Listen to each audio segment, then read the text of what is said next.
എല്ലാവർക്കും എൻ്റെ വിനീത പ്രണാമം. ശ്രീ വിശ്വ വാസ്തുവിദ്യ എന്ന എളിയ ചാനലിലേക്ക് നിങ്ങളെ സ്നേഹപൂർവ്വം സ്വാഗതം ചെയ്യുന്നു. ശ്രീ ഗൗതമ ബുദ്ധനാണ് ബുദ്ധമത സ്ഥാപകൻ. അദ്ദേഹത്തിൻ്റെ ജീവിതത്തിൽ അദ്ദേഹം എപ്പോഴും നമ്മൾ മനുഷ്യർക്ക് അഹിംസയുടെയും കാരുണ്യത്തിൻ്റെയും ആത്മാവ് എന്താണെന്ന് മനസ്സിലാക്കി തന്നു. BC 563 നേപ്പാളിലെ ലുംബിനിയിൽ ഒരു രാജ കൊട്ടാരത്തിലാണ് ശ്രീ ഗൗതമ ബുദ്ധൻ ജനിച്ചത്. ശ്രീ ഗൗതമ ബുദ്ധൻ്റെ വിലയേറിയ ചിന്തകളിൽ ഒരു വ്യക്തിയെ ജീവിതത്തിൽ വിജയിക്കാനും മുന്നേറാനും തക്കമുള്ള മൂല്യങ്ങൾ ഉണ്ടായിരുന്നു. ഭാരതത്തിലുൾപ്പെടെ നിരവധി രാജ്യങ്ങളിൽ ബുദ്ധമതത്തെ പിന്തുടരുന്ന ആളുകൾ ജീവിക്കുന്നു. ജീവിതത്തിൽ അറിവിൻ്റെ വെളിച്ചം വീശാനും ജീവിതം മികച്ച രീതിയിൽ ജീവിക്കാനും ആഗ്രഹിക്കുന്നുവെങ്കിൽ ശ്രീ ഗൗതമ ബുദ്ധൻ്റെ വിലയേറിയ വാക്കുകൾ എപ്പോഴും ഓർത്തിരിക്കുക. മനുഷ്യരെ വിജയിപ്പിക്കുവാൻ സഹായിക്കുന്ന ശ്രീ ബുദ്ധൻ്റെ ചിന്തകൾ എന്തൊക്കെയെന്ന് നോക്കാം. ശ്രീ ഗൗതമ ബുദ്ധൻ്റെ അഭിപ്രായത്തിൽ മനുഷ്യൻ താൻ ചിന്തിക്കുന്നത് പോലെ അവൻ്റെ ചിന്ത എന്താണ് അവൻ അതായി തീരുന്നു. ഒരു വ്യക്തി മോശം ചിന്തകളോടെ സംസാരിക്കുകയോ പ്രവർത്തിക്കുകയോ ചെയ്താൽ അവന് വേദന മാത്രമേ ലഭിക്കൂ. നേരെ മറിച്ച് ശുദ്ധമായ ചിന്തകളോടെ സംസാരിക്കുകയോ പ്രവർത്തിക്കുകയോ ചെയ്താൽ അയാൾക്ക് ജീവിതത്തിൽ സന്തോഷവും സമാധാനവും ലഭിക്കുന്നു. ഈ ലഭിക്കുന്ന സന്തോഷവും സമാധാനവും ഒരിക്കലും അവൻ്റെ നിഴൽ പോലെ അവനെ വിട്ടുപോകില്ല. ജീവിതത്തിൽ ആയിരക്കണക്കിന് യുദ്ധങ്ങൾ ജയിക്കുന്നതിനേക്കാളും നല്ലത് സ്വയം കീഴടക്കുന്നതാണ് എന്ന് ശ്രീ ഗൗതമ ബുദ്ധൻ പറഞ്ഞിട്ടുണ്ട്.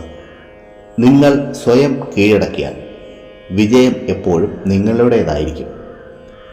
ഇത് നിങ്ങളിൽ നിന്ന് എടുത്തു മാറ്റാൻ ആർക്കും കഴിയില്ല. തിന്മയെ കൊണ്ട് ഇല്ലാതാക്കുവാൻ കഴിയില്ല എന്ന് ശ്രീ ഗൗതമ ബുദ്ധൻ പറയുന്നു. ഇതിനെ അവസാനിപ്പിക്കാൻ സ്നേഹത്തെ ആശ്രയിക്കണം. ലോകത്തിലെ ഏത് വലിയ കാര്യത്തെയും സ്നേഹം കൊണ്ട് നേടിയെടുക്കുവാൻ നമുക്ക് സാധിക്കും. ശ്രീ ഗൗതമ ബുദ്ധൻ പറയുന്നു, ഭാവിയെക്കുറിച്ച് സ്വപ്നങ്ങൾ കണ്ട് നിങ്ങൾ വർത്തമാനകാലത്ത് കുടുങ്ങി പോകരുതെന്ന്. കഴിഞ്ഞുപോയ കാര്യങ്ങളെ ഓർത്ത് ദുഃഖിക്കുന്നതിനേക്കാൾ നല്ലത് വർത്തമാനകാലത്ത് ജീവിക്കുന്നതാണ്. ഇതാണ് സന്തോഷിക്കാൻ ഏറ്റവും നല്ല മാർഗം. ഒരു കത്തുന്ന വിളക്ക് ആയിരക്കണക്കിന് ആളുകൾക്ക് വെളിച്ചം നൽകുന്നത് പോലെ സന്തോഷം പങ്കിടുന്ന ആളുകൾക്ക് സ്നേഹം വർദ്ധിക്കുന്നു. ശ്രീ ഗൗതമ ബുദ്ധൻ്റെ അഭിപ്രായത്തിൽ സന്തോഷം എപ്പോഴും പങ്കിടുന്നതിലൂടെ അത് വർദ്ധിക്കുന്നു. അവ ഒരിക്കലും കുറയുന്നില്ല. ശ്രീ ഗൗതമ ബുദ്ധൻ്റെ അഭിപ്രായത്തിൽ ഒരു വന്യമൃഗത്തേക്കാൾ വഞ്ചകനും ദുഷ്ടനുമായ ഒരു സുഹൃത്തിനെയാണ് ഒരാൾ ഭയക്കേണ്ടത്. ഒരു കാട്ടുമൃഗത്തിന് നിങ്ങളുടെ ശരീരത്തിന് ദോഷം ചെയ്യാൻ കഴിയും. എന്നാൽ ഒരു ചീത്ത സുഹൃത്തിന് നിങ്ങളുടെ ബുദ്ധിക്ക് ദോഷം ചെയ്യാൻ കഴിയും. ശ്രീ ഗൗതമ ബുദ്ധൻ്റെ അഭിപ്രായത്തിൽ ജീവിതത്തിൽ 3 കാര്യങ്ങളെ ഒരിക്കലും മറച്ചു വയ്ക്കാൻ സാധിക്കില്ല. അവ 1 സൂര്യൻ, 2 ചന്ദ്രൻ, പിന്നീട് 1 സത്യം.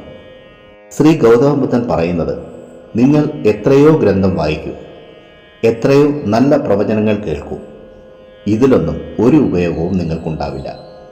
അതിൽ നിന്നൊക്കെ ലഭിച്ച കാര്യങ്ങളെ നിങ്ങൾ ജീവിതത്തിൽ പ്രാബല്യത്തിൽ കൊണ്ടുവരുത്തിയില്ല എങ്കിൽ. പ്രിയരെ, ഈ അധ്യായത്തിൽ പറഞ്ഞ കാര്യങ്ങൾ നിങ്ങൾക്ക് പ്രയോജനപ്പെട്ടു എന്ന് ഞാൻ വിശ്വസിക്കുന്നു. ഇഷ്ടമായെങ്കിൽ ലൈക്ക് ചെയ്ത് എന്നെ അറിയിക്കുക. മറ്റുള്ളവർക്ക് പ്രയോജനപ്പെടുന്ന രീതിയിൽ എന്തെങ്കിലും ഉണ്ടെങ്കിൽ ഷെയർ ചെയ്യാനും ഈ ചാനലിലെ പഴയ വീഡിയോകളും കാണാൻ ശ്രമിക്കുക. പിന്നെ ഞാൻ എപ്പോഴും പറയുന്നത് പോലെ സത്യസന്ധമായ യഥാർത്ഥ വാസ്തുവിദ്യ രഹസ്യങ്ങളും സനാതനധർമ്മത്തിലെ സാധന, ഉപാസന, മന്ത്രരഹസ്യങ്ങളും ഹസ്തരേഖ വിജ്ഞാനവും സാമുദ്രിക ശാസ്ത്ര രഹസ്യങ്ങളും അറിയാനായി നിങ്ങൾ ഈ ചാനൽ സബ്സ്ക്രൈബ് ചെയ്യുക. നിങ്ങൾക്കെല്ലാവർക്കും സർവേശ്വരൻ്റെ അനുഗ്രഹം ലഭിക്കാനായി ആത്മാർത്ഥമായി പ്രാർത്ഥിച്ചുകൊണ്ട് നിർത്തുന്നു. നന്ദി, നമസ്കാരം.